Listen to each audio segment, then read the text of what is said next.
Dear students, today we are going to discuss about the exchange of gases, and I hope you have studied well all the concept I have given you earlier, and now we are going to begin the exchange of gases. And we all know what gases are involved in the breathing, that is carbon dioxide and the oxygen.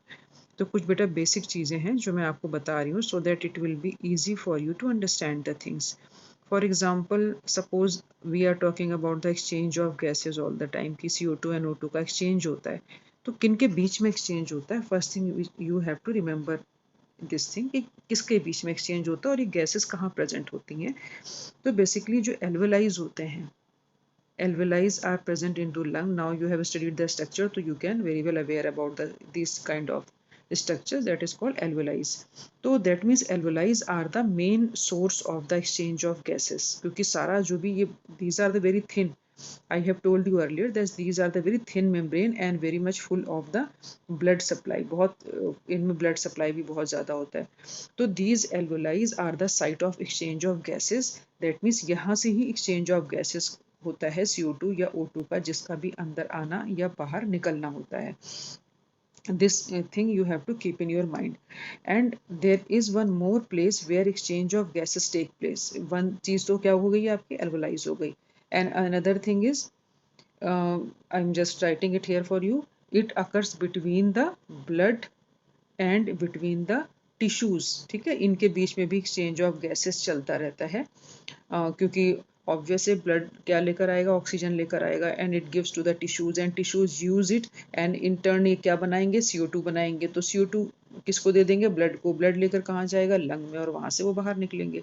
तो this is these are the two things you have to keep in mind कि alveolis are the place and blood and tissues, इनके बीच में gases exchange O2 and CO2 का चलता रहता है by the process of simple diffusion. Diffusion you all know very well in the chemistry, that from higher concentration to lower concentration movement of the solute particles. अब तो वो अपने आप आते जाते रहते हैं.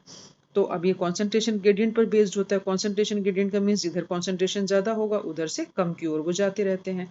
एंड दूसरी चीज़ जो इंपॉर्टेंट है एक्सचेंज के लिए बेटा, वो है solubility of the gases and thickness of the membrane. ये ऑब्वियस है कि अगर suppose any gas is very much soluble, ठीक है, इन द ब्लड, तभी वो ब्लड उसको कैरी कर पाएगा ना. अगर वो सॉलेबल ही नहीं है तो उसको कैरी कैसे करेगा. तो solubility is a one thing, and another thing is the thickness of the membrane. Thickness of the membrane mean suppose ये रेस्पिरेटरी मेम्ब्रेन है, this is the membrane of the lung और एल्वोलाई. तो इसके through होकर के पास होना है ना गैस को, तो इसके थिकनेस पर भी डिपेंड करेगा. अगर इसकी थिकनेस कम है then it will be okay, easily gases will be exchange. और अगर ये ज़्यादा है then there will be problem in exchange the gases. तो ये भी आपको क्वालिटीज़ हैं. I am giving you the points कि आपको ये बेसिक चीज़ें माइंड में रखनी है so that you can understand the chapter very well. तो solubility of gases that means blood में वो कितना डिजोल्व हो सकता है ना. ब्लड में अगर ये ब्लड है तो इसमें CO2 कितना डिजोल्व हो सकता है या O2 कितना डिजोल्व हो सकता है, उस पर डिपेंड करता है, क्योंकि ब्लड ही कैरी करके लाने ले जाने वाला है. And another important term which you have frequently seen in your book, that it is written like this, PO2 ऐसे करके लिखा रहेगा या PCO2 ऐसे करके लिखा रहेगा. तो what does it mean? That means partial pressure of oxygen, partial pressure of oxygen. तो what do you mean by partial pressure of all these gases? Partial pressure means suppose there are 4 or 5 gases. These are the 5 gases. Suppose कोई one you named CO2, one is N2, another is O2, another is sulfur. These are all gases. So suppose they are just giving you the pressure on something, and only if you are talk about the oxygen, है ना. अगर आप इसके बारे में बात करो कि O2 का पार्शियल प्रेशर कितना है, that means this is the mixture of gases ना. ये तो पूरा मिक्सचर हो गया गैसेस का.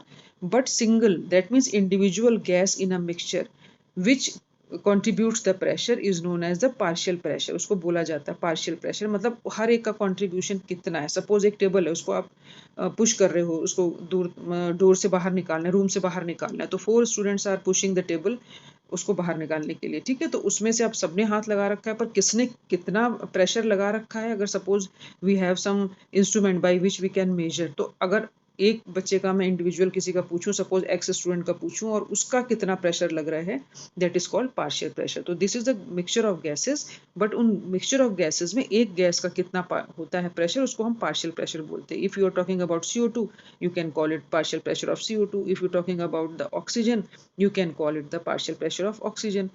So in this way, these are few terms. I hope you can understand it well. And partial pressure of these gases in the atmosphere is different, है ना? And if we talking about the respiration, तो आपको पता है कि respiration में atmospheric air भी आती है, और diffusion के लिए हम blood के अंदर की भी बात करते हैं। तो there is a chart, it is given here. It is not very much important कि आपको ये रटना तो नहीं है। तो they have given the respiratory gases, कि these are the respiratory gases हैं, ऑक्सीजन है इधर इस साइड में दिया हुआ है, जो पिक्चर में शायद आया नहीं है। Here they have given oxygen and CO2 gases. तो 159 is atmospheric pressure of oxygen, and alveoli का 104, and blood जो deoxygenated है उसका 40, blood oxygenated 95, and tissues में 40। तो they have shown rough estimate, है ना? ये अगर आप बुक्स में देखेंगे तो आपको इधर गैसेस के नेम लिखे हुए मिल जाएंगे, क्योंकि पिक्चर में क्लियर नहीं आए। But I just told you कि फर्स्ट वन इज ऑक्सीजन, ये जो पहली वाली गैस है ये ऑक्सीजन का दिया हुआ है यहाँ पे। Just I am taking the colour, this is oxygen and this is CO2 के बारे में ये दिया हुआ है। नीचे वाला ये CO2 हो गया ये वाला, और ऊपर वाला ये ऑक्सीजन हो गया। तो ये इनका पार्शियल प्रेशर बताया हुआ है ऑक्सीजन एंड कार्बन डाइऑक्साइड का at different parts involve in diffusion. Diffusion में कितना है इन्वॉल्व जब हो रही है गैसेस, एंड एटमॉस्फेयर में कितना है उसका प्रेशर बताया है। कि O2 अगर है तो O2 का जो है वो पार्शियल प्रेशर एटमॉस्फेयर में 159 है, लेकिन एल्वोलाइज में जब वो पहुंची है आपकी तो 104 हो गया। और जब डीऑक्सीजनेटेड ब्लड, दैट मीन्स जब ब्लड वापस आ रहा है CO2 लेकर के, तो 40 है उसका पार्शियल प्रेशर, और वो ब्लड जो ऑक्सीजन ले जा रहा है उसका 95 है। एंड आफ्टर देन जब ये टिश्यू में पहुंच गया oxygenated blood for using of various purposes, तो उसका 40 हो गया। तो इस तरह से इन्होंने बताया हुआ है। तो जस्ट एक एस्टिमेट है आपको दिया हुआ कि so that they can make you understand कि क्या चीज़ें हम पढ़ रहे हैं। Then there is one more diagram they have given, and this diagram is very simple diagram. Actually they have just shown the exchange of gases at various level. Various level कौन से? Low level मैंने अभी आपको बताया, बार बार उन्हीं को याद रखो। One is the alveolus level and alveoli, and another is the blood and the body tissue level. So this is, they have given the heart, and this, the red color is shown the oxygenated blood, and the blue color is shown as the carbon dioxide mix blood, and this is the alveoli. ये जो है ना ये lungs के balloon जैसी बनी होती है, तो ऐसे उन्होंने बनाई है। This is the alveoli and these are the tissues of your body. तो ऑब्वियस है कि जो ऑक्सीजनेटेड ब्लड है, दैट मीन्स ये वाला जो रेड वाला ब्लड है ऑक्सीजनेटेड ब्लड, तो ऑक्सीजनेटेड ब्लड जो है वो पहुंचता है जब एल्वोलस में, तो ऑब्वियस है कि यहाँ पर there are different partial pressures. तो इंस्पायर्ड और एक्सपायर्ड दो एयर हो सकती हैं एल्वोलाइज में, because the oxygen comes inside the lungs and CO2 goes outside the lungs. So both oxygen and carbon dioxide is present into the alveoli. ठीक है, एक ही नहीं होगी। तो what happens here? Partial pressure of oxygen is 104 mmHg and partial pressure of CO2 is 40 mmHg is noticed here. Why it is so? Because partial pressure of oxygen means inspired air. That means fresh air, oxygen is coming inside, and CO2 which is present in your alveoli which comes from the tissue, ये बाहर जाएगी, क्योंकि tissue ने use कर लिया जो CO2 वो अब निकाल रहे हैं बाहर बॉडी के, तो वो वहां पर दिया हुआ है। And here they have given partial pressure of oxygen 40 mmHg, partial pressure of carbon dioxide 45 mmHg। ये डीऑक्सीजनेटेड ब्लड का है जो ये इधर से ले जा रहे हैं ब्लू कलर का।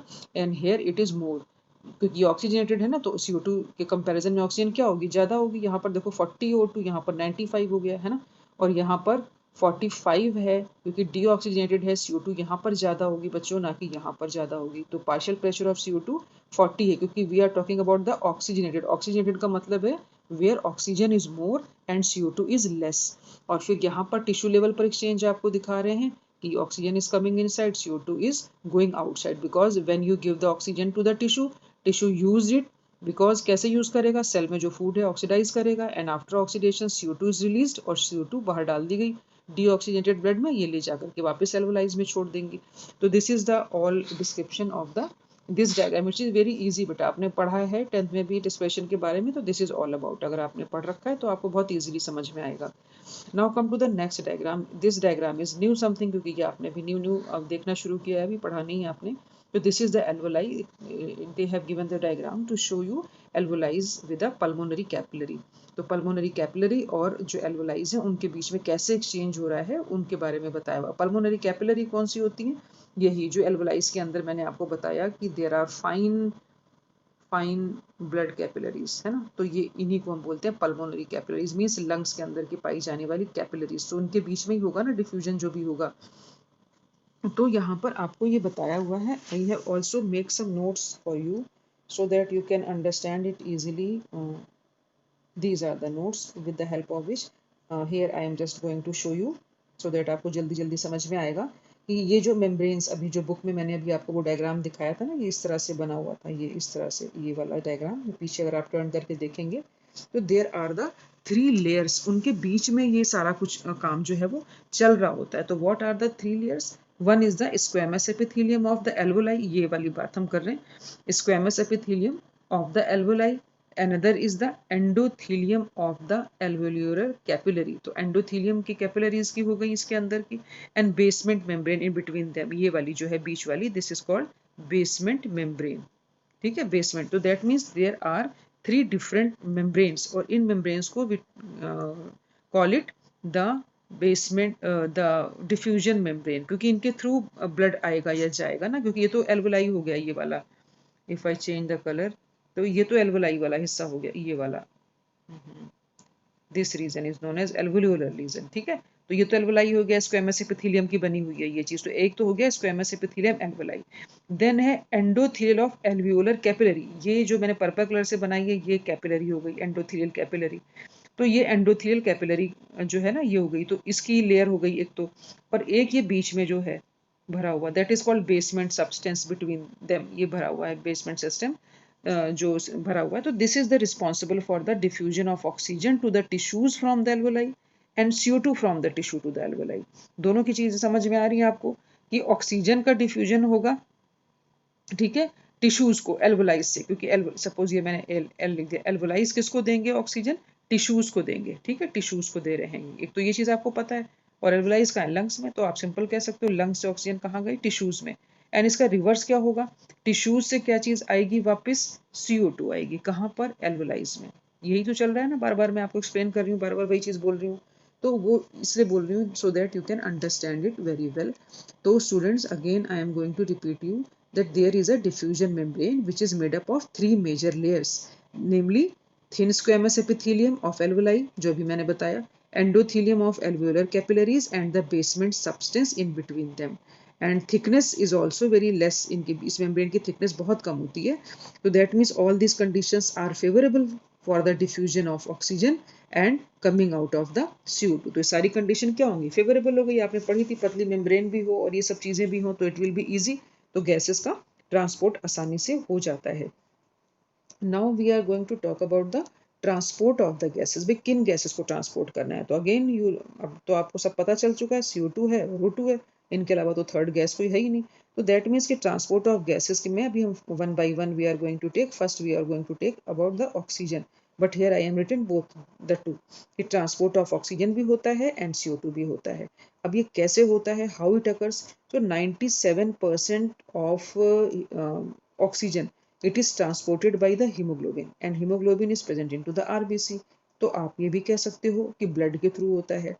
3% of oxygen is carried in the form of dissolve form, and ये डिजोल्व कहाँ होगी? ब्लड के प्लाज्मा में होगी, तो ब्लड का प्लाज्मा ले जाएगा। Then come to the transport of CO2। CO2 is carried by the oxy haemoglobin, जैसे ऑक्सीजन को ले जाने के लिए था उसी तरीके से CO2 को भी हीमोग्लोबिन बाइंड करके ले जा सकता है। तो जब ये CO2 को बाइंड करके ले जाता है haemoglobin, then we call it carbamino haemoglobin. तो that means carbamino haemoglobin के फॉर्म में ये 20 to 25% CO2 को कैरी करता है, and 70% carbon dioxide is carried by the form of bicarbonate ions. तो bicarbonate ions are very important, तो bicarbonate ions के फॉर्म में भी ये ले जाते हैं, बाइकार्बोनेट आयंस के फॉर्म में 70% के करीब ये ले जाते हैं, ठीक है। And rest is 7%। 7% of CO2 is carried by the dissolve plasma like oxygen. Oxygen में भी मैंने आपको बोला था कि 3% कैसे हो जाता है, डिजॉल्व प्लाज्मा के साथ जाता है। इसी तरीके से कुछ तो हीमोग्लोबिन ले गई है ना, 22 एंड 25%, बाकी 70% बाइकार्बोनेट के फॉर्म में चला गया वो, तो 7% बचे उसको CO2 प्लाज्मा के साथ में लेकर के जाती है। तो अब मतलब प्लाज्मा ले जाएगा ना CO2 को अपने साथ बाइंड करके। अब ट्रांसपोर्ट ऑफ जो ऑक्सीजन है, जैसे मैंने बताया कि first we are going to take one by one लेंगे ना, जो सो दैट आप अंडरस्टैंड कर सकें। तो we are talking about the transport of oxygen and it is very easy students, क्योंकि haemoglobin binds to oxygen, this is the HB binds to the oxygen and it forms the oxy haemoglobin, it makes the oxy HB, मैं short में लिख दे रही हूँ oxy haemoglobin. And it is reversible, reversible means it can be change, मतलब means जैसे मैंने बताया HB+O2 ऑक्सी हीमोग्लोबिन, अब ये ब्रेक भी हो सकता है, ब्रेक होकर के क्या बना देगा, ये ब्रेक होकर अगेन बना देगा हीमोग्लोबिन एंड ऑक्सीजन, तो रिवर्सिबल रिएक्शन है। That means this reaction occurs in both direction. First HB binds with oxygen and form the oxyhemoglobin. Then oxyhemoglobin breaks and again forms the hemoglobin and oxygen. तो separate हो जाएंगे दोनों, okay. अगर मैं आपको दोबारा से शॉर्ट में लिख के दिखाऊं, क्योंकि स्क्रीन पे इतना आता नहीं है, तो मैं आपको शॉर्ट में लिख के दिखा रही हूँ। इधर मैं हॉरिजॉन्टल लिख रही हूँ, तो this is the HB+O2 like this, और यहाँ पर ये रिवर्सिबल का मैं सिंबल बना रही हूँ। रिवर्सिबल का मतलब ये इधर से उधर चेंज हो सकता है, और सपोज यहाँ पर अलग कलर में यूज कर लेती हूँ, here it forms oxyhaemoglobin, I in short I have written. तो ऑक्सी हीमोग्लोबिन जब ब्रेक होगा तो क्या बना देगा, यही चीज बना देगा HB+O2, और जब ये कंबाइन हो जाएंगे दोनों, दैट मीन्स दीज टू, तो फिर से क्या बन जाएगा, ऑक्सी हीमोग्लोबिन। दैट मीन्स ये रिएक्शन अगेन एंड अगेन चलती रहती है हमारे ब्लड के अंदर, सो दैट ऑक्सीजन अपनी रिक्वायरमेंट के अकॉर्डिंग लाई और ले जा सके, और CO2 भी लाई और ले जा सके। तो एक और दूसरी इंपॉर्टेंट चीज़ है जो 1 मार्क्स क्वेश्चन के लिए बहुत इंपॉर्टेंट है, that is each molecule of haemoglobin carries 4 molecules of oxygen. ठीक है, ये चीज़ भी आपको याद रखनी है कि हर एक हीमोग्लोबिन का मॉलिक्यूल 4 मॉलिक्यूल ऑफ ऑक्सीजन को कैरी करने की कैपेसिटी रखता है।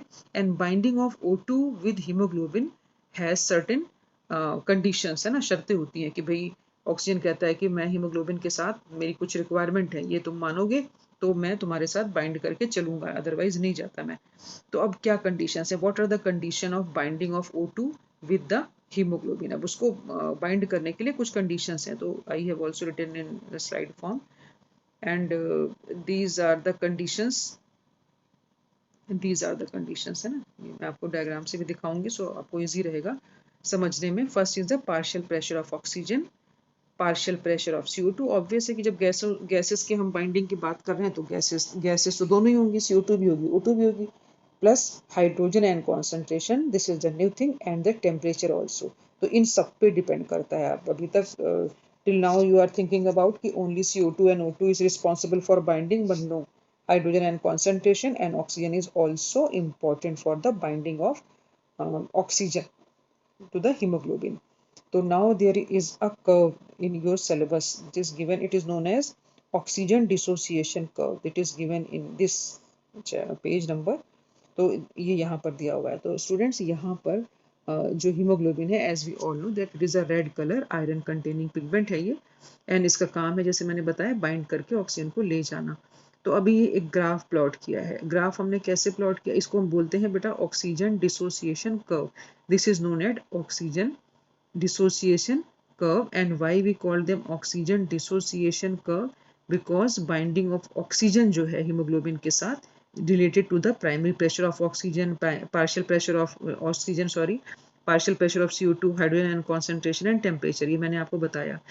तो ये फैक्टर्स को, अब मतलब ये फैक्टर्स रहें और इन फैक्टर्स को कोई इंटरफेयर ना कर पाए, तो अगर कोई फैक्टर इंटरफेयर करेगा तो ये नहीं रहेगा ना, बाइंडिंग ऐसी नहीं रहेगी, binding will be differ. Suppose normal condition में तो हो रहा है सब कुछ जो मैंने बताया, अगर वो है तो नॉर्मल बाइंडिंग चल रही है, बट सपोज कोई दूसरी कंडीशन आ गई जिसने उसको डिस्टर्ब कर दिया, है ना, CO2 ठीक से, पार्शियल प्रेशर ऑफ CO2 गड़बड़ हो गई, पार्शियल प्रेशर ऑफ O2 गड़बड़ हो गई, या हाइड्रोजन आयन कॉन्सेंट्रेशन ऊपर नीचे हो गई, टेम्परेचर डिफरेंट हो गया, तो वो इंटरफेयर करेगा बाइंडिंग को। तो उस कंडीशन में जो हमें ग्राफ हम प्लॉट करें तो whatever the graph we obtain is in the form of this graph, sigmoid graph जो आपको दिख रहा है यहाँ पर बना हुआ, ये ऐसे करके we obtain this kind of graph, and this is called oxygen dissociation curve, and it is highly useful in the study of effect of factors.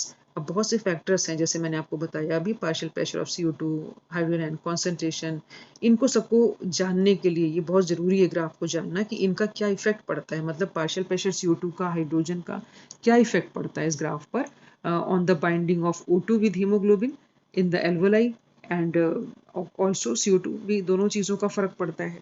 तो इसको भी मैंने आपको बहुत शॉर्ट में, सो दैट कि आपको कॉम्प्लिकेट ना लगे, इजी लगे, मैंने यहाँ पर एक समरी सी दी है आपको, सो दैट आप इसकी हेल्प से इसको इजीली समझ पाओगे।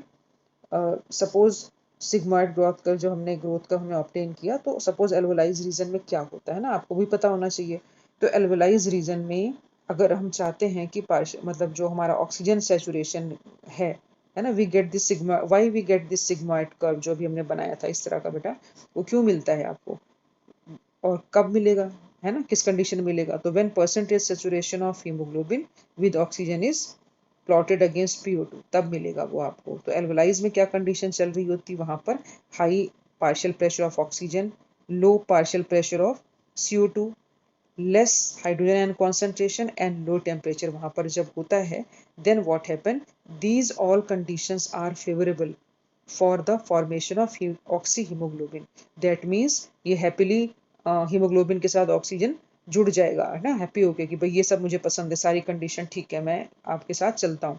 नाउ अगर आप टिश्यू की बात करो, तो टिश्यू में व्हेन लो ऑक्सीजन कॉन्सेंट्रेशन होगा, हाई CO2 होगा, हाई हाइड्रोजन कॉन्सेंट्रेशन होगा, एंड हाई टेम्परेचर होगा, सब कुछ हाई है, केवल ऑक्सीजन जो है वो लो है। और आपको पता है कि ऑक्सीजन में जब यूज हो रही है, ऑक्सीजन टिश्यू में जब यूज हो रही है ऑक्सीजन, तो ऑटोमेटिक वहां पर तो कम होनी होनी है ना, तो वहां पर तो ज्यादा हो ही नहीं सकती है। टिश्यूज में हमेशा CO2 ज्यादा मिलेगा, तो इसलिए CO2 यहाँ पर मैंने ज्यादा लिखा हुआ है। तो this condition is favourable for the dissociation of oxygen, that means इस समय ऑक्सीजन क्या होगी, ऑक्सी हीमोग्लोबिन जो बना हुआ होगा ऑक्सी HB से, ये डिसोसिएट हो जाएगी, अलग हो जाएगी कि मेरे को नहीं रहना इसके साथ में। So it is clear that oxygen gets bound to hemoglobin in lung surface and dissociate at the tissue. अब ये सारी कंडीशंस कहाँ कहाँ पर हैं, जो ऑक्सीजन के साथ बंधने वाली, बाइंडिंग वाली कंडीशन है कि ऑक्सीजन उसको बांध करके ले जाएगी, तो ये कहाँ पर है, लंग में है, क्योंकि जो ऑक्सीजन है it comes into the lungs from the outside. तो यहाँ पर बंधना है ऑक्सी हीमोग्लोबिन को, क्योंकि जब बाइंड होगा तब तो ये आपके बॉडी के अंदर जाएगा।